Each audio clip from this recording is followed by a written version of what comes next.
Kepada penanya kedua, miring Yator. Terima kasih waktu yang diberikan. Tadi Kiai berbicara masalah dendam, di mana dendam itu baru berakhir setelah memasuki sorga.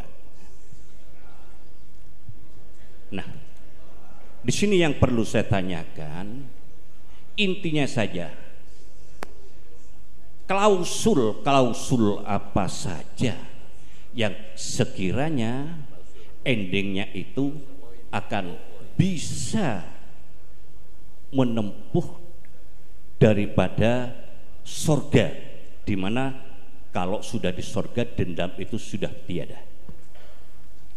Yang kedua berkaitan dengan kondisi negara kita sekarang sesuai dengan tema yang menuju kepada NKRI. Nah,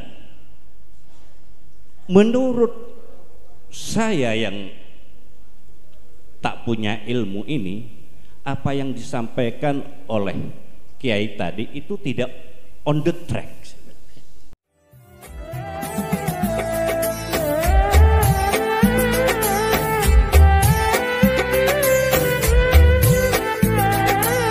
Assalamualaikum warahmatullahi wabarakatuh. Salam ilmu yang barokah, panjang umur yang barokah, sehat yang barokah, dan rejeki yang barokah. Dalam sebuah halakoh di pesantren Nurul Jadid, Paiton, Probolinggo, Kiai Haji Abdul Qoyum Mansur mendapat kritikan dari seorang guru SMA pesantren Nurul Jadid. Guru tersebut menyebutkan bahwa paparan Kiai Haji Abdul Qoyum Mansur tidak on the track, karena perbedaan antara ormas-ormas Islam di Indonesia dalam realitasnya tidak rukun. Bagaimana Gus Qoyum menjawab dan menjelaskan kritikan dan juga pertanyaan dari guru SMA Nurul Jadid tersebut? Kita saksikan saja videonya berikut ini. Selamat menyaksikan.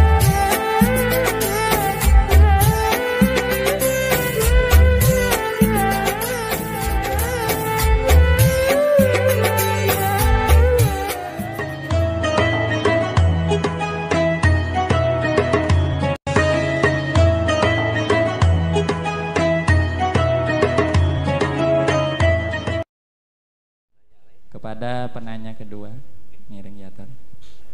Terima kasih waktu yang diberikan.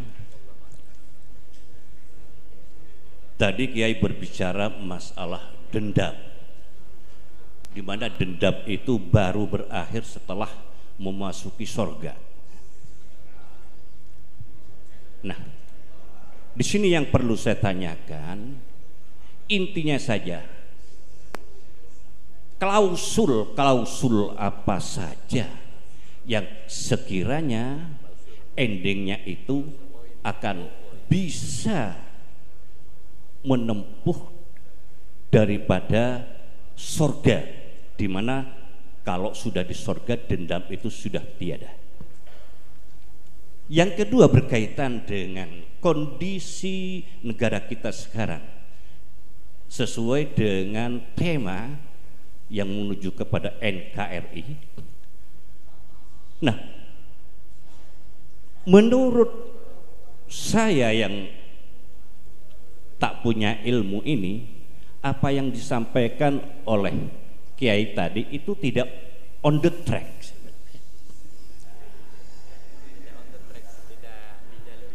Mengapa seperti itu? Karena keadaan sekarang ini ya semacam itulah.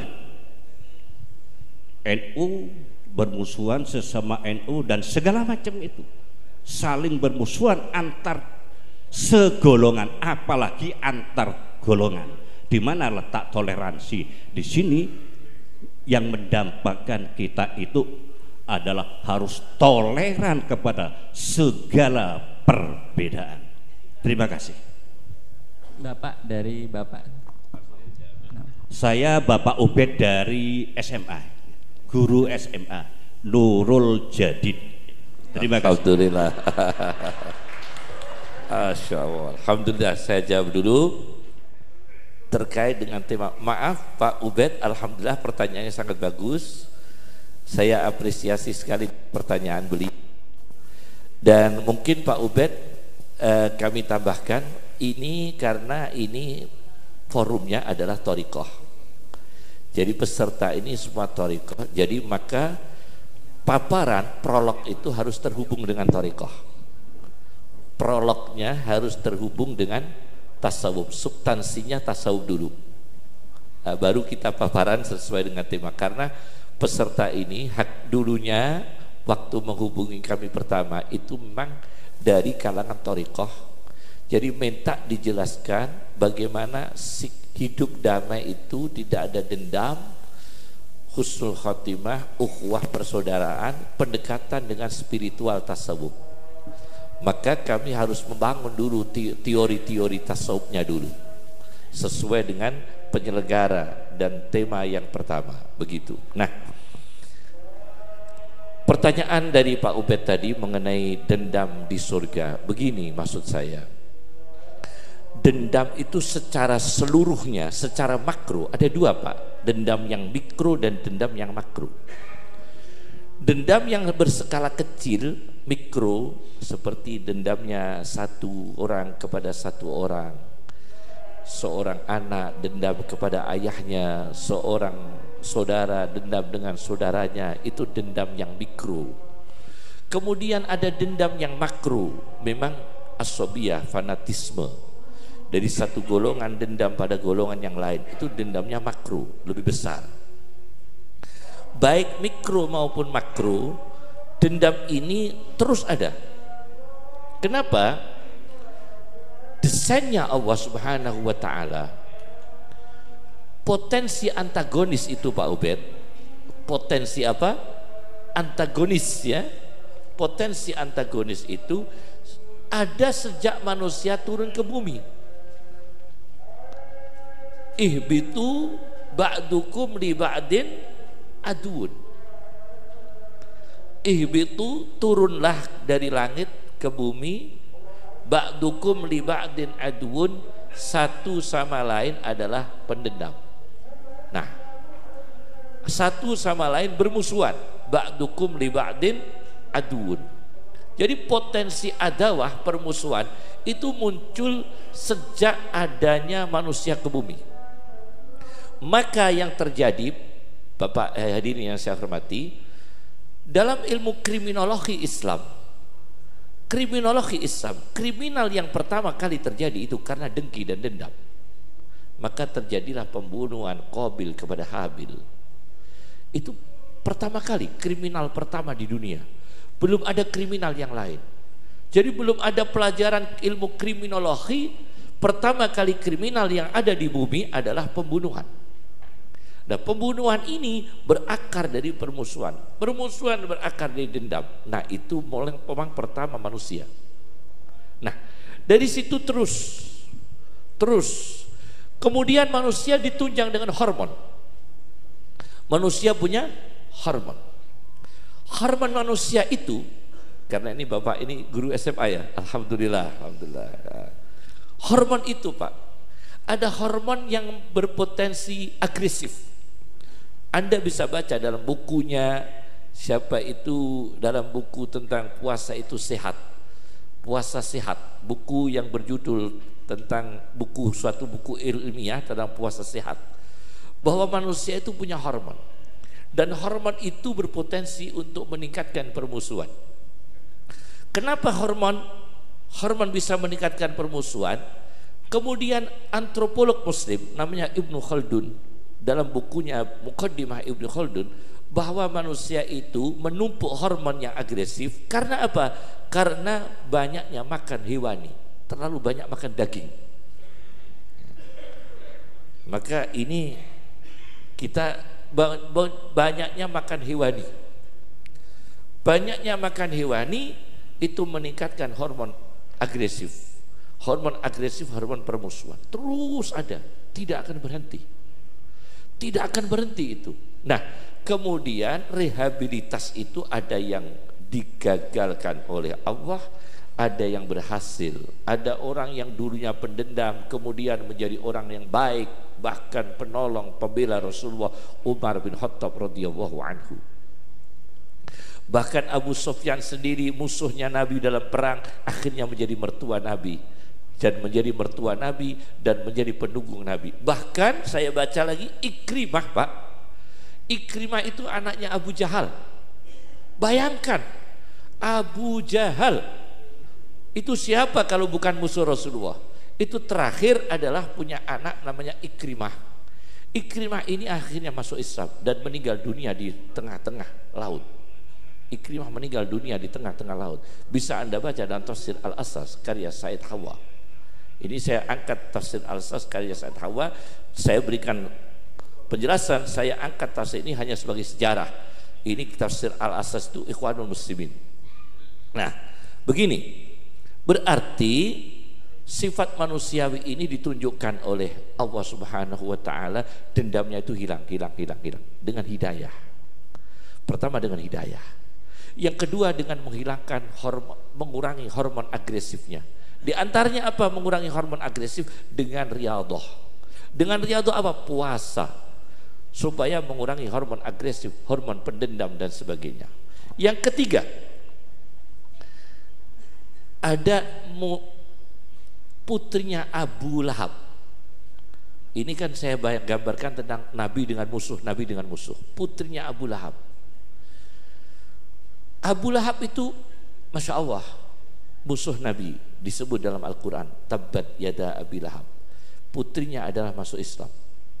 Ketika masuk Islam dilukai, disakiti oleh orang-orang, dijelek-jelekan, kamu itu anaknya Abi Lahab, bapakmu itu anaknya Abi Lahab, latar belakangmu begini, latar belakangmu begini. Nah, Nabi kita ini hatinya menyesalkan. Kenapa?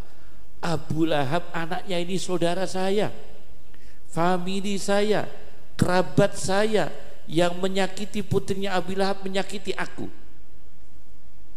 Maka Rasulullah tidak mau, meskipun itu latar belakangnya orang tidak baik, tapi dia menjadi orang baik, tidak boleh diungkit-ungkit keluarganya. Karena dia menjadi orang baik meskipun dulu-dulunya bapaknya bukan orang baik, tidak pernah diungkit-ungkit. Nah, ini yang ketiga, yaitu pendekatan apa? Psikologi sosial. Apa pendekatan psikologi sosial? Yaitu kita dekati, jangan dimusuhi dengan menyebut nama buruk dari keluarganya. Oleh karena itu, NU Muhammadiyah. Ini NU sama apa? Muhammadiyah. Semua punya masalah di rumah tangganya masing-masing. Saya yakin seyakin-yakinnya. Saya cerita ini Pak ya, di NU dan Muhammadiyah ini, cerita ini sudah lama dan sering saya ceritakan. Di daerah saya Pak, di daerah saya itu ada Mudin. Tahu Mudin? Kalau di sini apa? Mudin ya. Mudin ini fanatik NU, anti Muhammadiyah. Ini saya ceritakan empirisnya dulu. Mudin ini fanatik NU, anti Muhammadiyah. Nah, tahu di Muhammadiyah itu ada referensi yang pokok di Majelis Tarjih Muhammadiyah pada zaman Belanda adalah Tafsir Al-Mannar. Tafsir Al-Mannar itu tafsir karya Rasid Ridho, tafsir pembaharuan. Rasid Ridho itu muridnya yaitu Jamaluddin Al-Apa, itu tafsirnya Muhammad Abduh. Rasid Ridho itu muridnya Muhammad Abduh. Muhammad Abduh itu muridnya Jamaluddin Al-Afghani, orang Afghanistan. Rasid Ridho punya murid Mustafa Al-Maraghi. Jadi tafsir Maraghi itu muridnya Rasid Ridho Al-Mannar. Al-Mannar muridnya Muhammad Abduh yang punya majalah. Pokoknya kalau orang NU ketemu Muhammad Abduh nggak bakal ketemu. Saya baca dengan sedih kalau sudah Muhammad Abduh sama Rasid Ridho. Tapi sedih itu bukan berarti kita benci total. Yang jernih kita ambil, yang keruh kita tinggalkan. Begitu. Yang jernih kita ambil, yang keruh kita tinggalkan. Nah, Mudin ini Pak, tidak tahu tafsir Mannar, benci sama Muhammadiyah, dia ngomong, Pokoknya yang punya tafsir Manar sama dengan nyimpen asu ireng. Ngomong begitu Pak. Modin itu Pak. Modinnya ada orang Sulang. Sulang itu daerah kecil di kecamatan kecil di kabupaten kami di Rembang.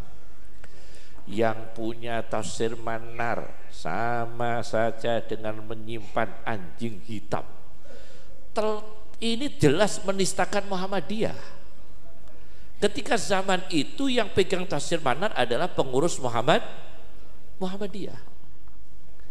Akhirnya Muhammadiyah daerah kami Pak, Rembang, menuntut orang ini di pengadilan kan. Dituntut di pengadilan. Gak tanggung-tanggung Pak. Muhammadiyah kabupaten saya menuntut orang ini dibawa ke pengadilan. Karena apa? Menistakan Muhammadiyah.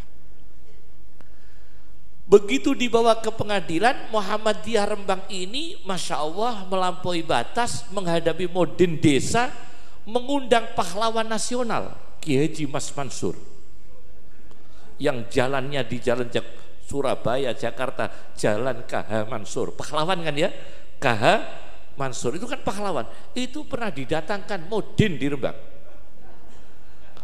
Itu kan tidak kelasnya ya Pak ya, nyuwun sewu ini, kelas modin dibawa ke pengadilan, pengacaranya mendatangkan siapa?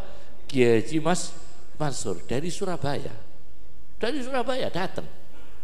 Akhirnya Kiai Haji Mas Mansur disiapkan oleh Muhammadiyah untuk menuntut modin ini. Modin ini saking takutnya menghadap mbah saya. Mbah saya PBNU waktu itu. Menemui kakek saya, Kiai, sambil menangis kira-kira. Saya ini mau dibawa ke pengadilan Kiai. Loh apa? Gara-gara saya ngomong tafsir Manar itu sama dengan anjing hitam. Lah kamu sudah tahu tafsir Manar? Belum Kiai. Ya belum pernah. Tidak pernah tahu namanya tafsir Manar. Jadi memang permusuhan itu karena ketidaktahuan. Benci fanatik itu karena ketidaktahuan.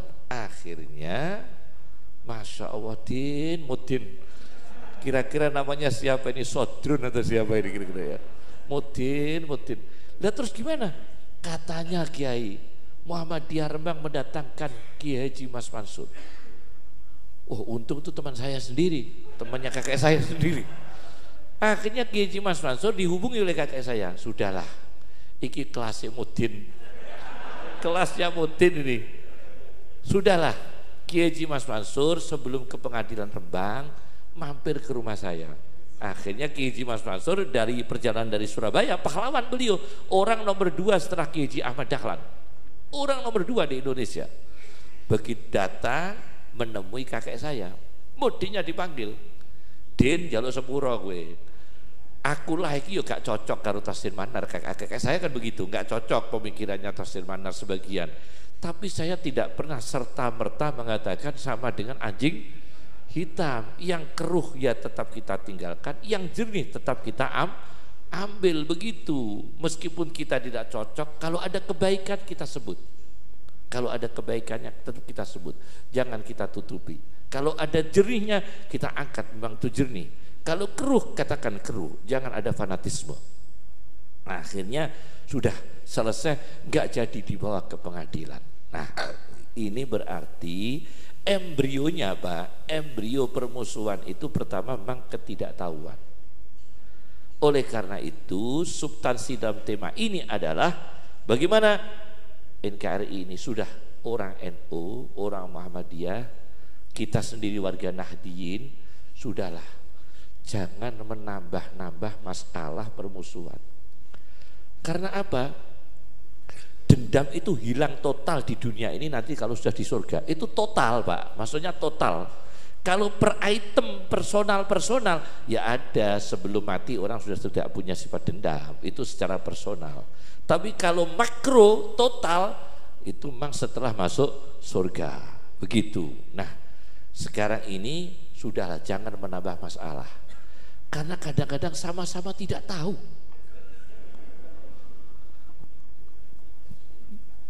ngantemi Wahabi itu tidak tahu Wahabi itu ada. Yang nggak ngerti Wahabi itu apa nggak tahu. Pokoknya nggak cocok dengan Wahabi.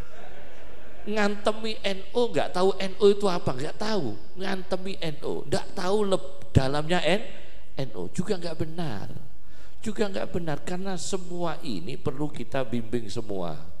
Bahkan NU kalau bisa menjadi nahkoda, menjadi pembimbing, menjadi pemimpin, menjadi teladan, menaungi semua seperti Mbah Hasyim Asy'ari.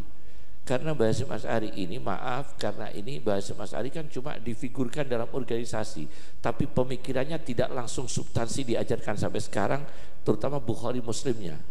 Karena yang mengaji Bukhari Muslim Mbah Hasyim Asy'ari yang asli, orisinil, itu sudah banyak yang wafat.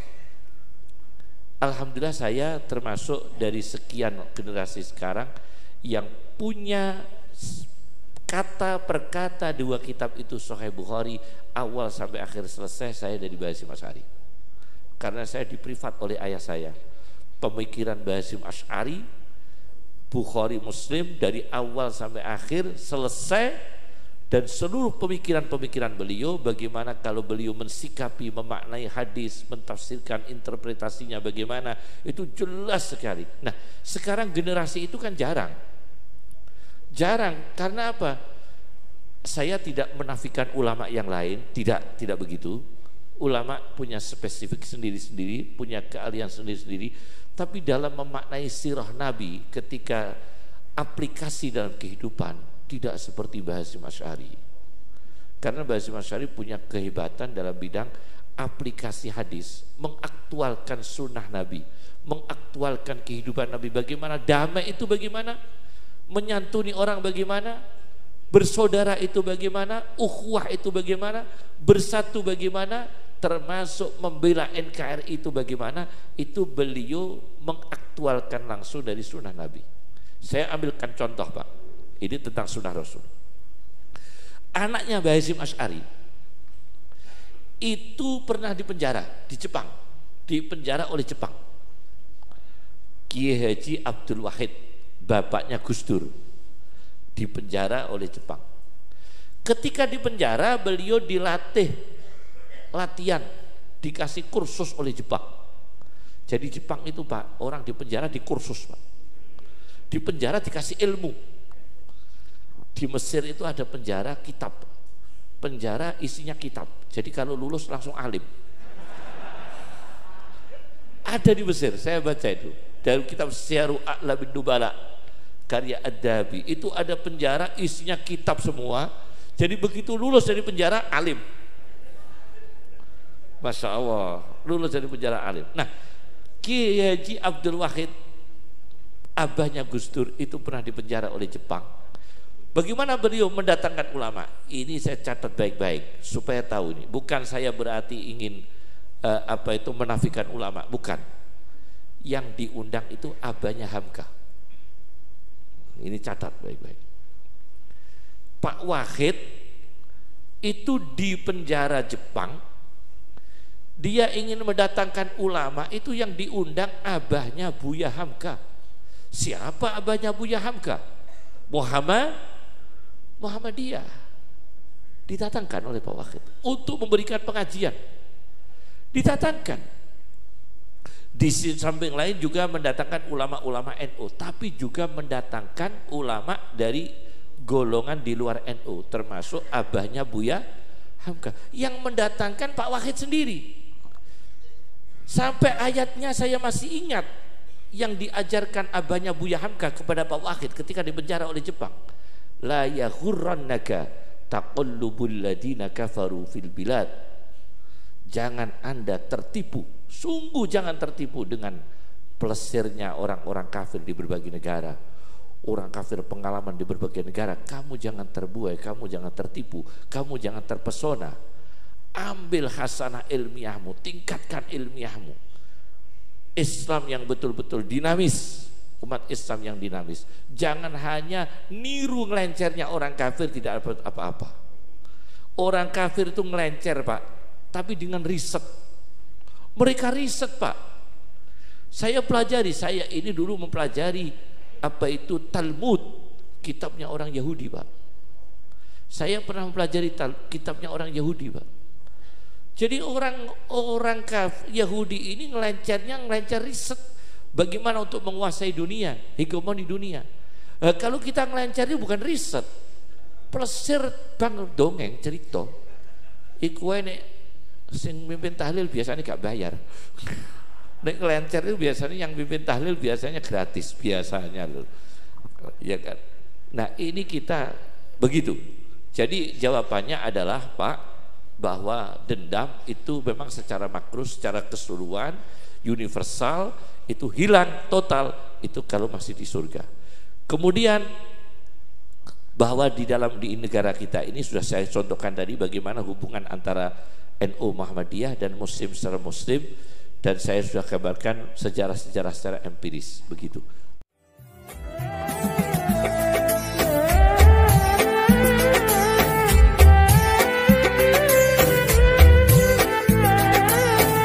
Terima kasih sudah menonton. Semoga kita senantiasa memperoleh ilmu yang bermanfaat dan barokah, rezeki yang barokah dan panjang umur juga sehat yang barokah. Amin ya robbal alamin wa ya mujibas sailin. Dan setelah mendengar ceramah dari Kiai Haji Abdul Qoyum Mansur ini, semoga kita dikayakan ilmu oleh Allah Subhanahu wa Ta'ala. Amin ya robbal alamin. Sekali lagi kami ucapkan terima kasih. Akhir kata, ihdinas sirotol mustaqim, wal afu minkum. Wassalamualaikum warahmatullahi wabarakatuh.